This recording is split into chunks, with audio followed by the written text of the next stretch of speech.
جاری رکھنا. یہ جو مسنگ پیپل ہیں، گمشدہ افراد کی تلاش، یہ بھی ہمارا ایجنڈا.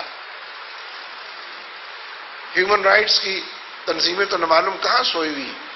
ایک تو محترمہ آمنہ جنجوعہ ہیں اسلام آباد کے، ان کے شوہر بھی گمشدہ ہیں. انہوں نے اس موضوع پر بہت اچھا مربوط کام کیا ہے. یا پھر بلوچستان کے لوگوں نے کیا.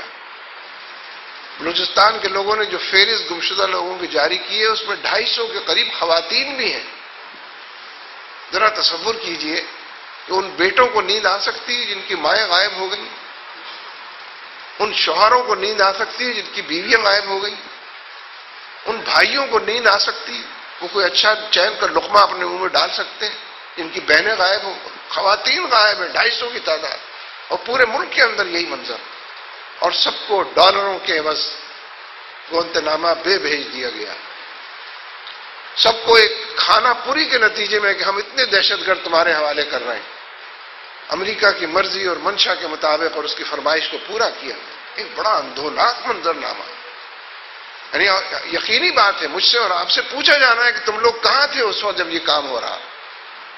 اگر کوئی جواب ہم دے سکیں کہ ہم سڑکوں کے اوپر تھے، ہم رائے عامہ کو بیدار کر رہے تھے، ہم حکمرانوں کو پر دباؤ ڈال رہے تھے، ہم ان کے چہروں کو آشکار کر رہے تھے، ہم مظالم کے فہرست سنا کر اسمبلیوں میں، قومی اسمبلی کے اندر، ظاہر ہے جھوٹے لوگ جھوٹے فیصلے کریں گے، جھوٹوں کا ساتھ دیں گے، سچ کی ہمنوائی تو نہیں کریں گے، حق کا ساتھ تو نہیں دیں گے. لہذا یہ بات ٹھیک ہے، اس طرح سے بھی کبھی کبھی کہنی چاہیے جیسے میں نے کہی ہے، لیکن اس پورے منظر نامے کو سامنے رکھنے کی ضرورت. لوگوں کا اعتماد اٹھ رہا ہے انتخابات پر سے. چوروں کے انتخابات ہوتے ہیں، لٹیروں کے انتخابات ہوتے ہیں، دھوکہ دہی دینے والوں. لیکن ہم اب بھی انتخاب کو تبدیلی کا ایک ذریعہ سمجھتے ہیں، اور جتنی دور تک جا سکتے ہیں، جتنے کے مکلف ہیں، انشاءاللہ وہاں تک جائیں گے جو تدبیر ہو سکتی ہے. اسی لیے انتخاب کے حوالے سے ہمارے ہاں سارے آپشن، سارے راستے کھلے. متحدہ مجلس عمل کو بحال کرنے کی بعض لوگوں کی کوششیں ہیں، ہمارے اپنے تحفظات. جے یو آئی سے مولانا فضل الرحمان سے ہم نے یہ کہا کہ آپ کس متحدہ مجلس عمل کو بحال کرنا چاہتے ہیں؟ آپ نے تو ایم ایم اے کے نام پر الیکشن لڑا ہے، اس کے نام پر آپ الیکشن جیتے ہیں، اسی سمبل پر تو متحدہ مجلس عمل تو آپ کی موجود ہے، آپ کی جیب میں ہے، جیب کی گھڑی ہے آپ کی، تو آپ کس کو بحال کرنا چاہتے ہیں؟ پہلے یہ تو بتائیں کہ آپ نے الیکشن لڑا کیوں تھا ایم ایم اے کے نام پر جب ایم ایم اے کا فیصلہ نہیں تھا. ظاہر ہے کہ اتحاد نعرہ بہت خوشکن ہے، بہت دل فریب نعرہ، اور اس کے اندر حقیقت بھی ہے. انتشار کے مقابلے میں ہی اتحاد بولا جاتا ہے، لیکن اتحاد مقاصد کے درمیان ہوتا ہے، اتحاد رخ اور سمت کے حوالے سے ہوتا ہے، اتحاد آداب کے حوالے سے ہوتا ہے. اگر متحدہ مجلس عمل بحال ہو جائے، آدھے لوگ امریکہ نواز حکومت کی گود میں بیٹھے ہوئے ہوں اور آدھے لوگ گو امریکہ گو کی تحریک چلا رہے ہوں، اس کو اتحاد کہیں گے؟ لوگ اتنے بیوقوف نہیں ہیں. 18 کروڑ لوگ وہ منہ پر تھوکیں گے آ کر، وہ کہیں گے کہ کون سی دوئی ہے تم نے، اپنے نمبر بڑھانے کے لیے یہ بھی کرتے ہو وہ بھی کرتے ہو. یعنی گو امریکہ کو تحریک کو نقصان پہنچانے کے لیے اتحاد کو بحال کرنا سب سے بہتر چیز. اس لیے یہ سنجیدہ مسئلہ ہے، نعروں کا مسئلہ نہیں ہے کہ ہم سب مل کر نعرہ لگائیں اتحاد زندہ باد بحال ہو جائے گا، یا ہم کہیں مرد آباد تو وہ ختم ہو جائے گا، دم توڑ دیں.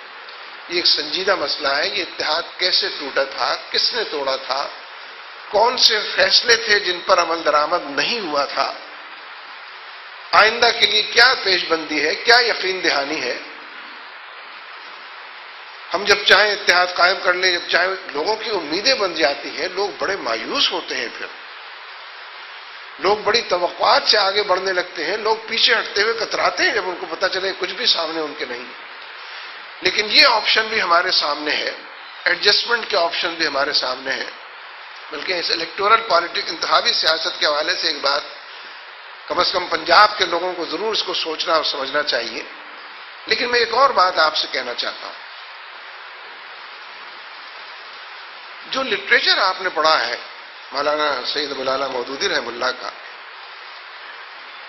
اس لٹریچر کو پڑھنے کے ساتھ ہمیں یہ طریقۂ واردات بتایا گیا ہے انتخابی طریقے کا، پرامن تبدیلی کا، آئین و قانون کی پاسداری کا، لیکن وہ لٹریچر دل و دماغ کی دنیا میں ایک ہلچل بھی پیدا کرتا ہے، ایک انقلابی رو بھی دوڑاتا ہے، کچھ کرنے اور کر گزرنے کی قوس و قزح بھی سجاتا ہے، اور بڑے پیمانے پر دل و دماغ میں ایک اتھل پتھل پیدا کرتا ہے، یعنی انقلابی لٹریچر۔ اس لیے آپ بیک وقت انتخابی بھی ہیں اور انقلابی بھی ہیں، لیکن حکم اور ہدایت اور ہمارا طریقہ اور کلچر اور دین بالکل مختلف ہے۔ اس لیے ایک تو شریعت کا تقاضا ہے کہ ہم یہ بات کریں، لیکن دوسری حقیقی بات یہ بھی ہے کہ وہی تحریکیں دور تک اور دیر تک چلنے کی صلاحیت سے معمور ہوتی ہیں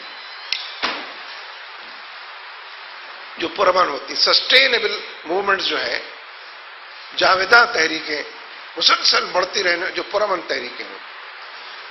پھر سب سے اہم بات یہ ہے کہ آپ ہی تو اس قرنۂ عرض پر وہ لوگ ہیں جن کے پاس کوئی پیغام ہے، کوئی دعوت ہے۔ اس لیے میرے دوستوں، بھائیوں، بزرگوں اور ساتھیوں، میں نے کچھ ذرا زیادہ وقت لے لیا اور قدر تفصیل سے بعض وہ باتیں جو آپ کو معلوم ہے پہلے سے۔ ایک بات میں کہنا نہیں چاہتا لیکن کہہ دیتا ہوں، ہم جہاں تک افغانستان کے طالبان کا معاملہ ہے ان کی 100% کھلی حمایت کرتے ہیں۔ اللہ تبارک و تعالیٰ اس پوری تربیت گاہ سے ہم سب کو زیادہ سے زیادہ فائدہ اٹھانے کی توفیق عطا فرمائے، اور ہمارے قدموں کے اندر جماؤ اور ہماری نگاہوں کے اندر بصیرت و بصارت پیدا فرمائے۔ وآخر دعوانا ان الحمدللہ۔